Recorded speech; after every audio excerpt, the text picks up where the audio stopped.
Lewis and I spent a lot of time playing games together, but he was surprisingly bad at them. He died a lot.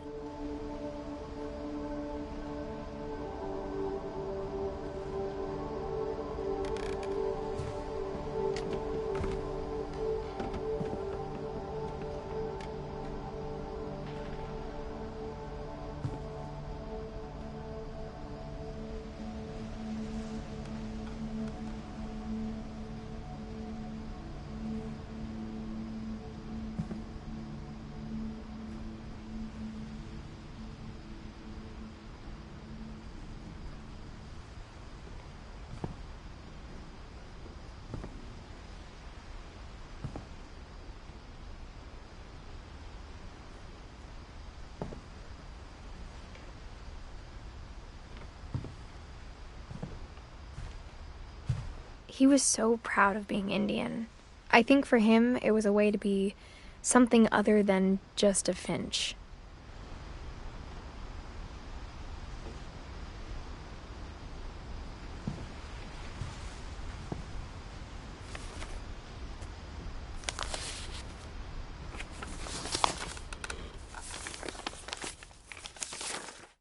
Dear Mrs. Finch, as Lewis's psychiatrist, I can understand your desire for an explanation. As I see it, the trouble began in January, shortly after we convinced your son to seek treatment for substance abuse. Newly sober, I believe Lewis first noticed the monotony of his daily life.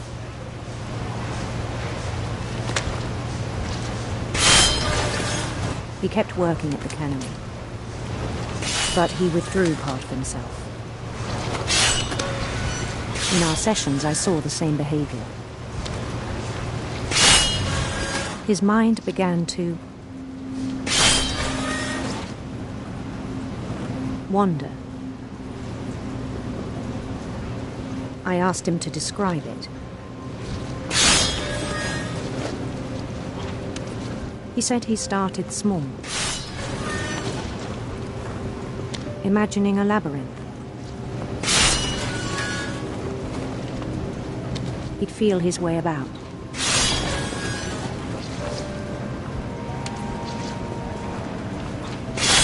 Then something moved. Bats. And toads.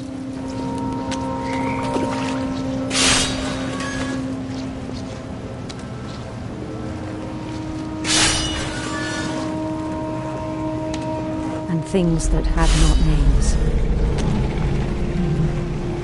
He knew it was all in his head.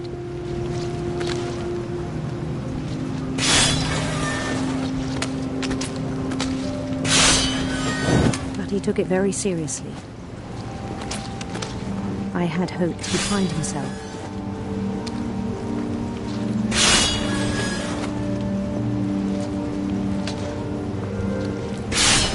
But he found something more. I worried about him then, daydreaming at the cannery.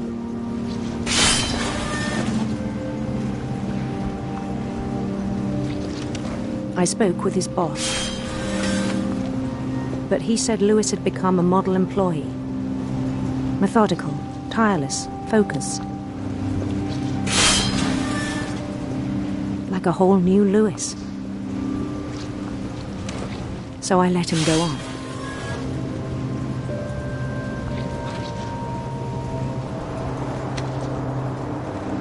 I even encouraged him. It seemed very promising at first.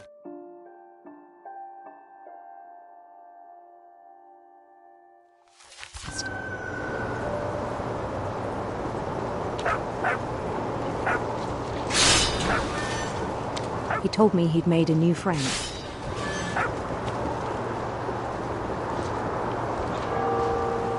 On the edge of a city he named Lewis Topia. He built the city up slowly, brick by brick.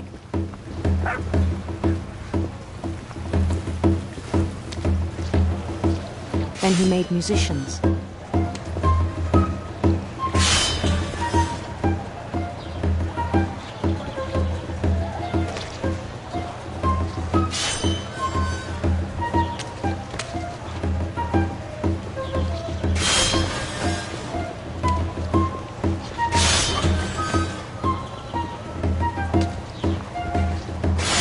songs for them to play. He talked about starting a band. And he was always humming something. Every day his imagination grew stronger.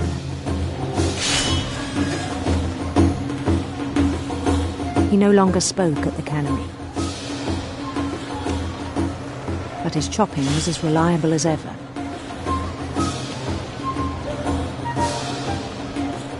Then one day it struck him that all the cheering crowds, even the stones under his feet, were all in his imagination, so he could do whatever he wished.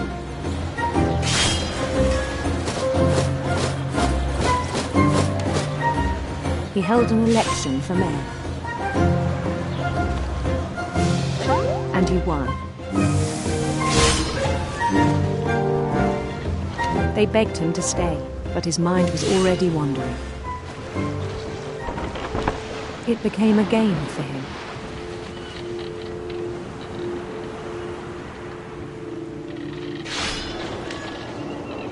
He'd conquer a city, then immediately push on.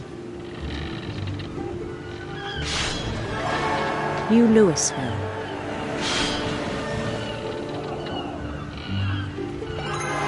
St. Louis. He started drifting away from our reality.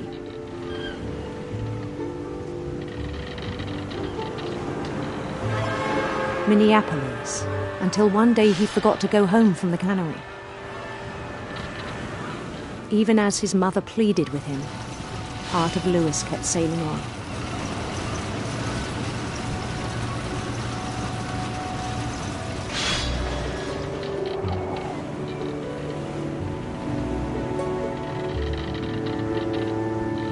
In Louisburg, he heard rumors of a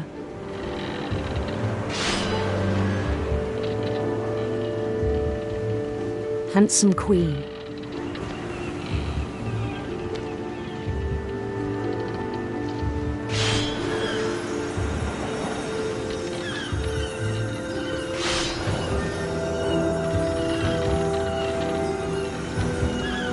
The queen was on her own quest for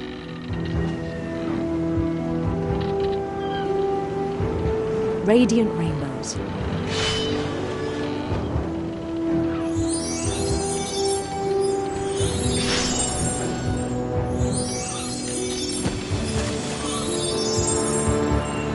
He followed the sound of her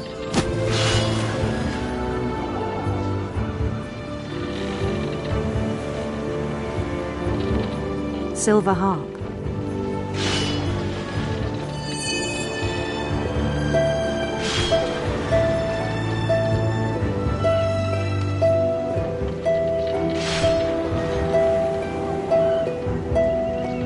His chase led him to a golden palace east of the sun and west of the moon. Even then, his logic remained sound. He knew the world was all in his imagination.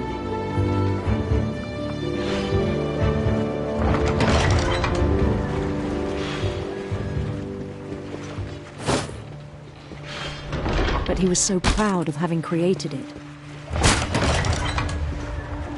In his own eyes, he'd become something greater than a king.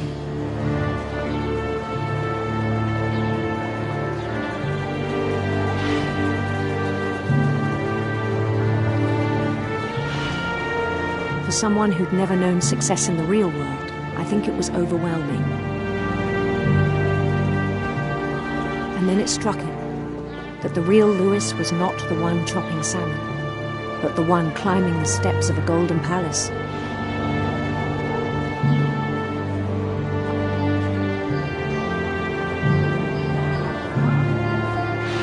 My imagination is as real as my body, he told me. It was hard to argue with him.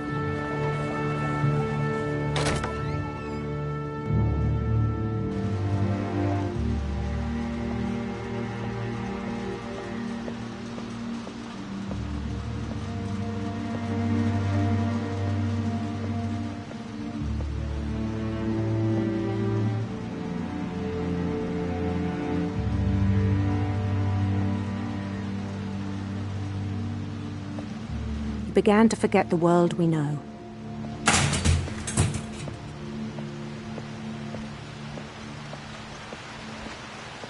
I think it pained him to remember Lewis, the cannery worker.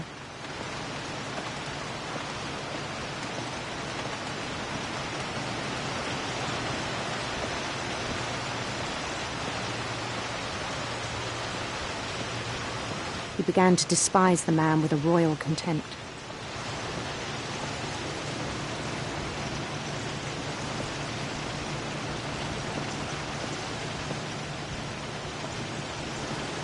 I still thought I could save him. Even after he said he was being crowned king over all the lands of wonder.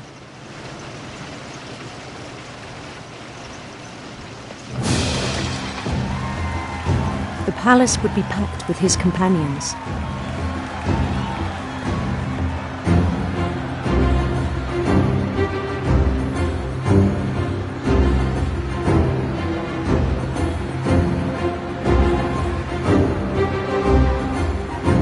Including the wise Calico who'd insisted on advising him.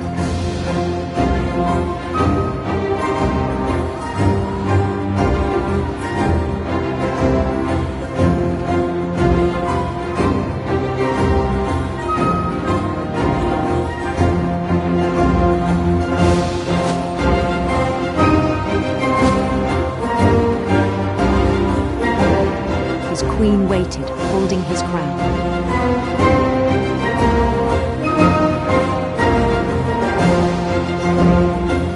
There was only one thing left to do.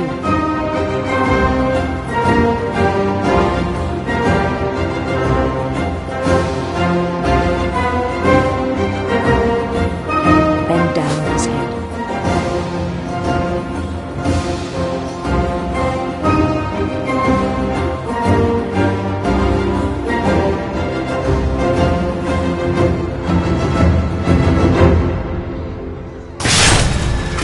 I think you know. Mrs. Finch, your son was a kind man who will be missed by all of us who knew him.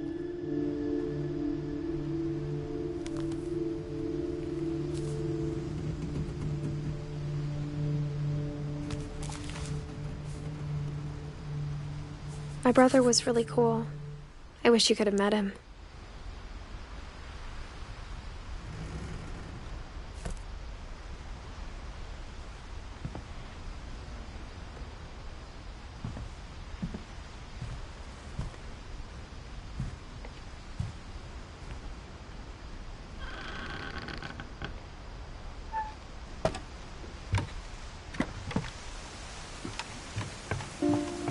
On the way back from Lewis's funeral, my mom told me to start packing. She waited until the day before we left to tell Edie. I'm not sure if she wanted to make it easier or harder.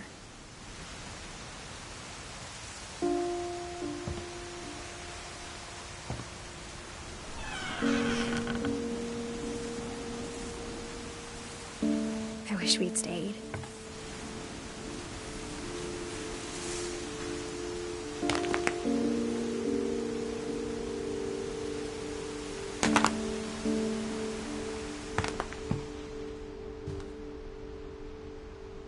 But I understand why we left.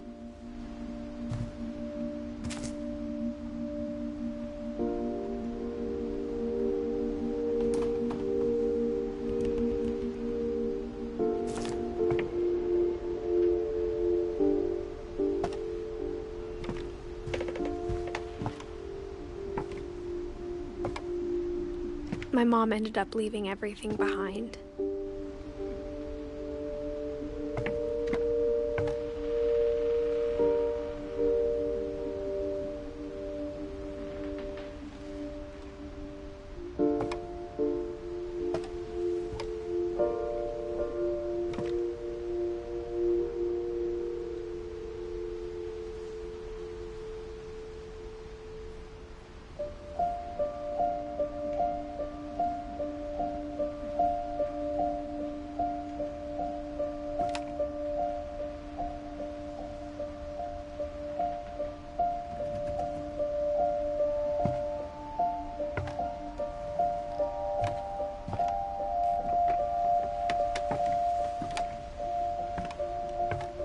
What happened that night had been coming for a long time.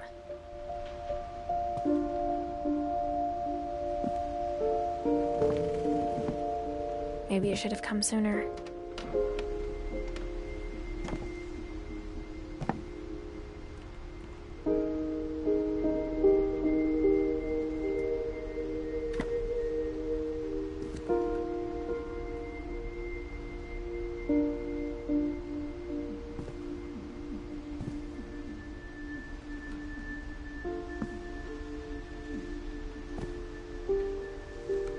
But it had to end one way or another. All that's left now is to tell you about that last night.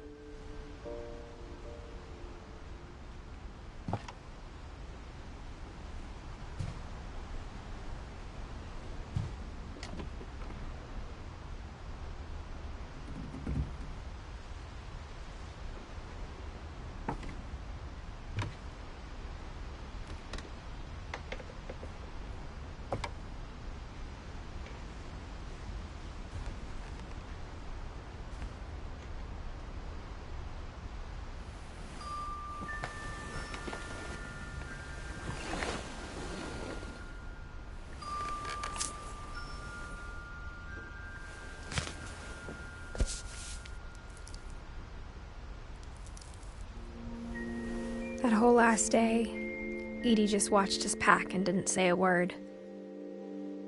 Until supper, when she raised her glass and said, "To our final night together, and all our final nights apart." Grandma, you know what I said about alcohol.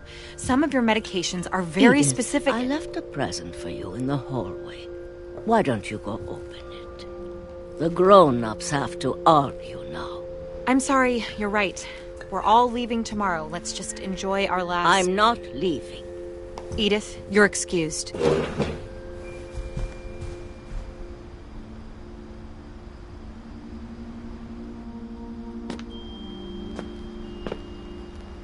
The power had been shut off that morning, but Edie always had plenty of candles. When my mom sealed the library, I don't think she knew about the other entrance.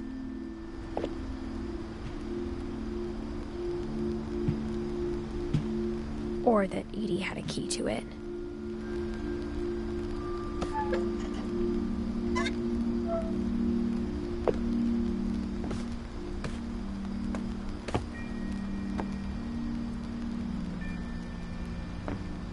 That thing you're afraid of isn't going to end when you leave the house. Edith has a right to know these stories. My children are dead because of your stories. I think it's best if Edith and I leave tonight.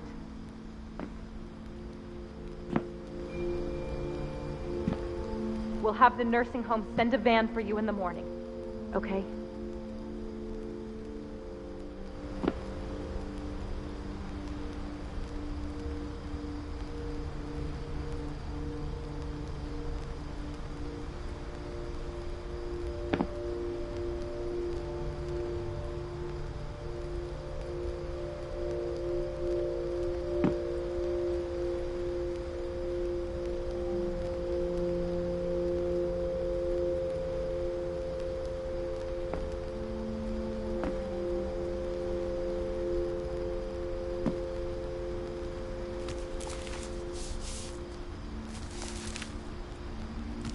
Dear Edith, there's so many stories I wish I could tell you, but there's only time for one. This is about what happened on the night you were born.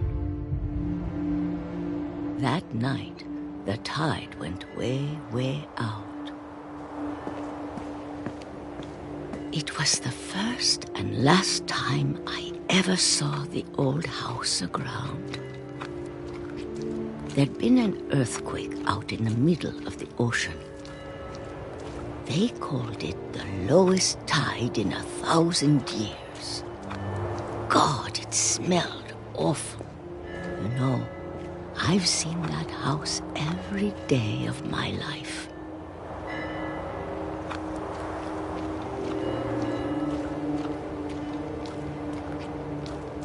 But I never thought I'd go back to it.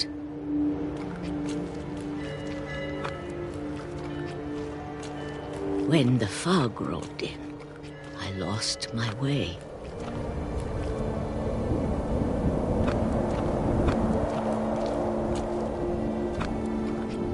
I got turned around.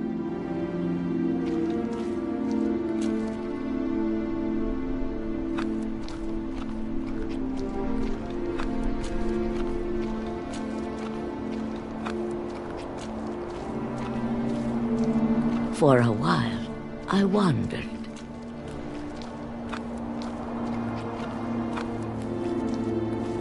I started seeing things.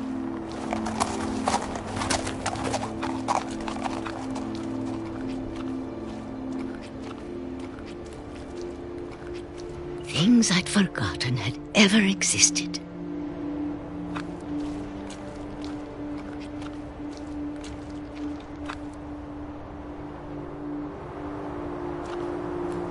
But when I saw them, they felt like old friends. That night, a lot of things came back to me. Or maybe I came back to them.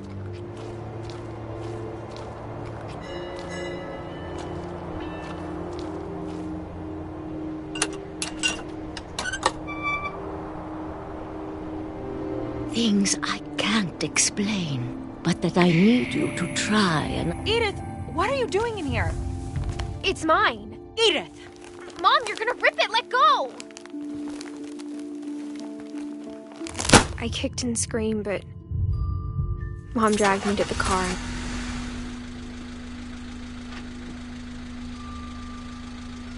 I never saw Great-Grandma Edie again. The next morning, the van came to pick her up, but she was already gone. After that, we moved around a lot.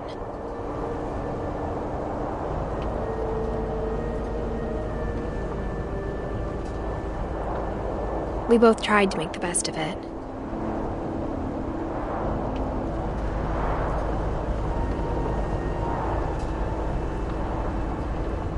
A few years went by.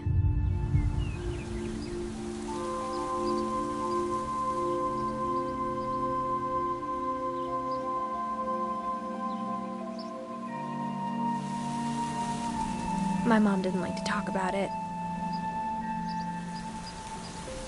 But she started getting sick a lot. The rest happened pretty quickly.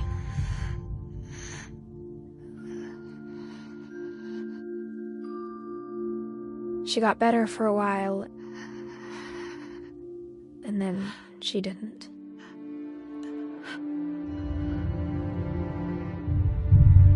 And then I was alone.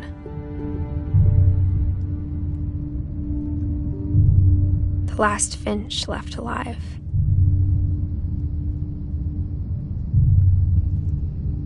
Until I found out about you. I'm still not sure what to tell you about all this. If we lived forever, maybe we'd have time to understand things. But as it is, I think the best we can do is try to open our eyes. And appreciate how strange and brief all of this is.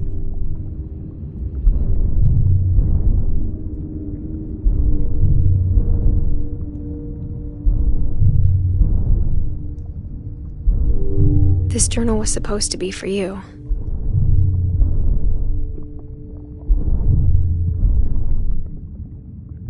But now I hope you'll never see it. I just want to meet you and tell you all these stories myself. But I guess if you're reading this now, things didn't work out that way.